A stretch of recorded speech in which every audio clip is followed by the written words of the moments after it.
Bismillahirrahmanirrahim. Assalamualaikum warahmatullahi wabarakatuh. Perkenalkan, nama saya Muhammad Ryan dari kelas TM01E.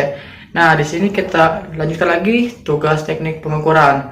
Kali ini kita masuk sesi atau tugas yang ke-11. Nah, untuk untuk sesinya materinya itu tentang aktuator pneumatik. Nah, apa itu aktuator pneumatik dan atau apa sih sistem pneumatik? Aktuator pneumatik ini adalah sistem yang menggunakan power tersimpan dalam bentuk udara yang dimanfaatkan atau udara yang bertekanan untuk menghasilkan suatu kerja. Jadi, power yang didapat dari kinerja berbagai komponen pendukung sistem akan merubahnya menjadi energi gerak mekanis. Nah, lalu ke prinsip kerja aktuator. Prinsip kerja aktuator pneumatik.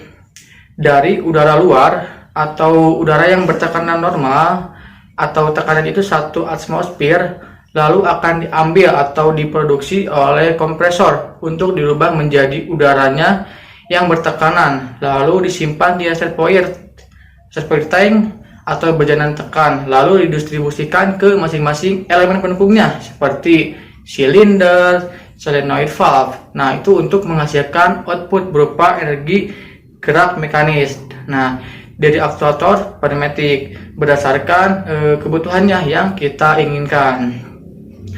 Lalu ke kontrol sistem pneumatik. Nah, rangkaian sistem kontrol ini pneumatik terdiri dari beberapa tingkatan proses yang menggambarkan kinerja perangkat keras dan aliran sinyal. Nah, beberapa proses membentuk lintasan kontrol untuk aliran sinyal, mulai dari sinyal inputan dan menuju ke sinyal outputan, sehingga sistem ini cukup kompleks untuk menghasilkan kerja pada aktuatornya. Lalu ke komponen utama sistem pneumatik. Nah, komponen sistem ini yang utamanya itu ada 4-5. Nah, yang pertama itu ada sistem pembangkitan udara yang terkompresi. Nah, bisa dalam bentuk kompresor. Nah, yang kedua itu ada unit pengolahan udara. Jadi udara yang dipisahkan dengan air pada filter lalu diberi lubrikasi. Nah, yang ketiga itu ada katup atau valve sebagai pengatur arah, tekanan dan pembangkit aliran. Nah, bila ada tekanan yang berlebihan itu juga akan bisa dibuang dengan katup ini. Yang keempat itu ada aktuator. Aktuator itu adalah silinder pneumatiknya. Yang kelima itu ada sistem berpipaan atau pipa lain, dan ini menjadi media bergeraknya udara ke sana dan kemari. Yang keenam itu ada sensor dan transducer. Yang terakhir itu yang ketujuh ada sistem kendali dan display. Lanjut ke pengelompokan alur sistem pneumatik. Nah, pengelompokan alur sistem pneumatik ini bisa dikelompokkan dengan 4 macam, yaitu yang pertama ada catu daya atau power supply-nya bisa berupa kompresor.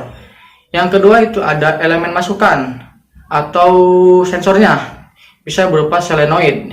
Yang ketiga itu ada elemen pengolah atau prosesornya, bisa berupa directional valve. Dan yang terakhir, yang keempat itu ada elemen kerja atau aktuatornya, bisa berupa silinder pneumatiknya. Nah, lanjut ke sistem pembangkit udara. Itu berarti dari udara yang bebas diambil melalui kompresor, lalu kompresor akan mengubahnya udara itu menjadi udara yang bertekanan. Lalu udara itu akan disimpan terlebih dahulu sebelum lanjut di reservoir tank. Lalu udara yang diarahkan ke air dryer untuk memisahkan kadar air dan juga udara. Sebelumnya itu akan masuk ke filter yang pertama. Nah, setelah di air dryer itu udara yang menjadi udara kering lalu akan difilter lagi ke filter yang kedua. Nah, itu udaranya baru bisa digunakan pada sistem pneumatik. Lalu ke unit pengolahan udara. Nah, untuk ini udara yang diproses pembangkit udara lalu masuk ke unit pengolahan atau bisa sebut FRL atau filter regulator lubrikator. Nah, udara ini akan difilter lagi setelah tadi diproses.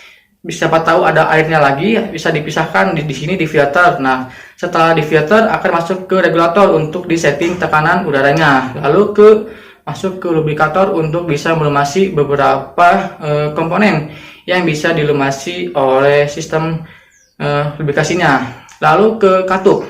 Nah, Yang pertama itu akan menjelaskan tentang katup pengarah atau directional valve. Nah, katup ini berfungsi untuk mengatur dan untuk mengendalikan arah udara yang terkompresi yang akan bekerja menggerakkan aktuator. Nah, katup ini juga ada 3 parameter yang utama.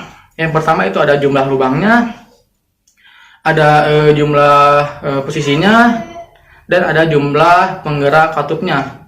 Lanjut yang kedua itu ada pressure regulator valve. Nah, katup ini berfungsi untuk mengatur besar dan juga kecilnya tekanan udara yang terkompresi yang akan keluar dari sistem pneumatik ini. Nah, dan ini juga diberikan 2 jenis.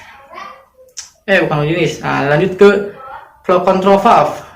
Katup ini juga berfungsi untuk mengontrol atau mengendalikan besar kecilnya aliran udara yang terkompresi.